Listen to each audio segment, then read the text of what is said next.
am your God. So like in later chapters you hear him called the God of Abraham. So God has taken Abraham's name. Yes? Is that do you get that? So there's a name change.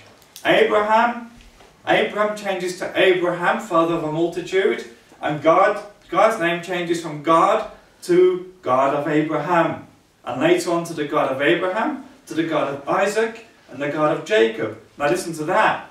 I'm the God of your grandfather, I'm the God of your father, and I am your God. 3 generations. I am their God. I will give to you and to your descendants after you the land in which you are now staying, the whole land of Canaan, as a permanent possession, and I will be their God. Now comes the difficult bit. God also said to Abraham, on your part, you and your descendants after you must keep my covenant throughout the ages. This is my covenant with you, that you and your descendants after you must keep. Every male among you must be circumcised. Circumcise the flesh of your foreskin, and that shall be the mark of the covenant between you and me. Remember, circumcision is the mark of the covenant. Yes? Remember, the mark of the covenant is the thumbs up, or the hand, or the spear, something you can show to your enemy. What you going to do when you're circumcised? Okay? You got little Joshua walking down the Jericho road, and he's being confronted with the Philistine army. What can he show them? How can he show them he's in covenant? Because Israel is a moral nation. So they don't do what the Scottish used to do, which is lift up the kilt. Because they can't. So how can they show their covenant mark? Why does God say circumcision of all things? Okay, now think about these things, because it's important to understand what's going on here. And it all makes sense when you bring the cross in. All the things in the Old Testament are foreshadowed in the New. Sorry, all the things in the New are foreshadowed in the Old. All the Old is fulfilled in the New. And this is Christ. Remember, Jesus Christ is El Shaddai. Jesus Christ is El Elyon. Jesus Christ is El Roy. Jesus Christ is the God of Abraham, Isaac and Jacob. Jesus Christ is speaking to Abraham here. This is Jesus Christ talking. This is Jesus Christ saying, circumcise the flesh of your foreskin, and one day I'm going to do it as well. Because he is circumcised. He's the one who introduced it, and he's the one who takes it on. Why? Why circumcision? First of all, there are several things. Number one, the covenant mark is hidden because we serve an invisible God.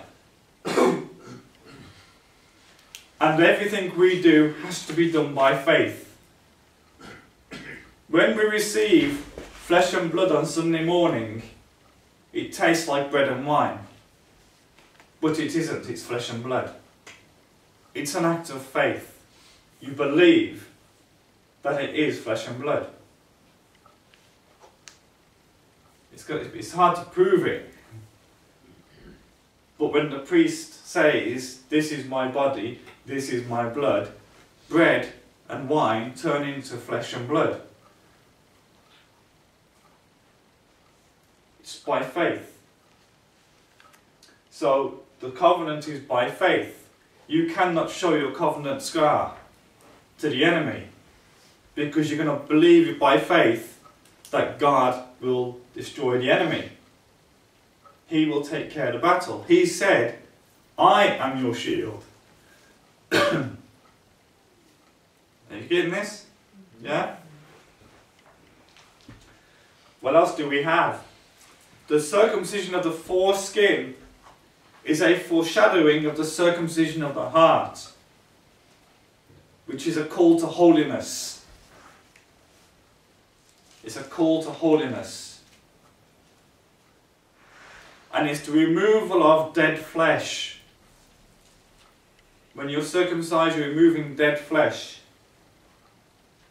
When you're circumcised in your heart through baptism, you remove the dead works.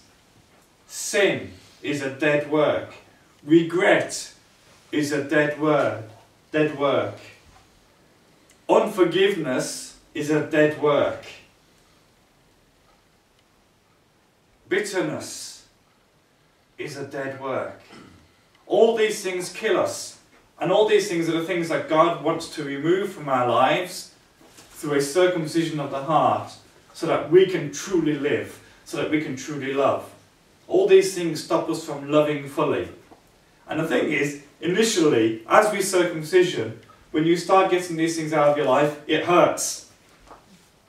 But after a while, your heart starts to be liberated. And then you can start to really love. The other reason why it is the foreskin is because it's the genitals. It's the source of life in a man.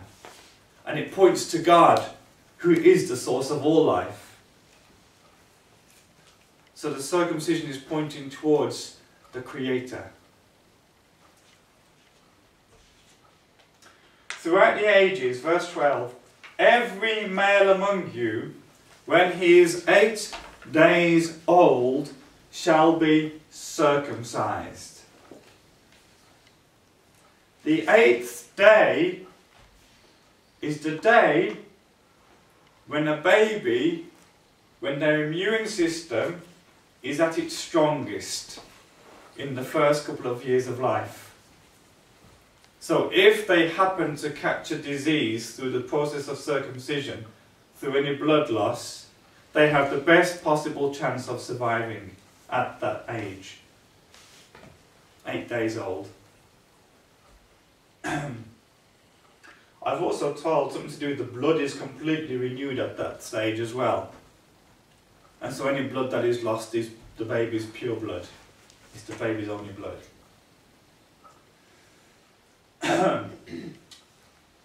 Verse 13.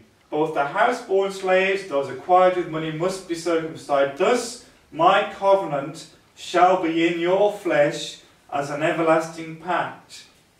If a male is uncircumcised, that is, if the flesh of his foreskin has not been cut away, such a one shall be cut off from his people. He has broken my covenant. By the way, there's an argument in here as well for child baptism. You see, circumcision is a foreshadowing of baptism. And God instituted it at 8 days old. You see, in Judaism, the child doesn't get a choice. It is raised in the faith until it is 12 years old for boys, 13 years old for girls. At that age, they undergo, for boys, a bar mitzvah, for girls, a bat mitzvah. Bat means daughter of, bar means son of. Mitzvah means the commandments. So the boy becomes a son of the commandments, and the girl becomes a daughter of the commandments. And at that age, 12 or 13, they choose. It's a bit like our confirmation. There's a foreshadowing of confirmation there. They choose. They choose yes or no to the religion that they have been raised up in.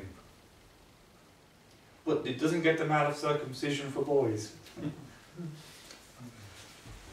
Verse 15. God further said to Abraham,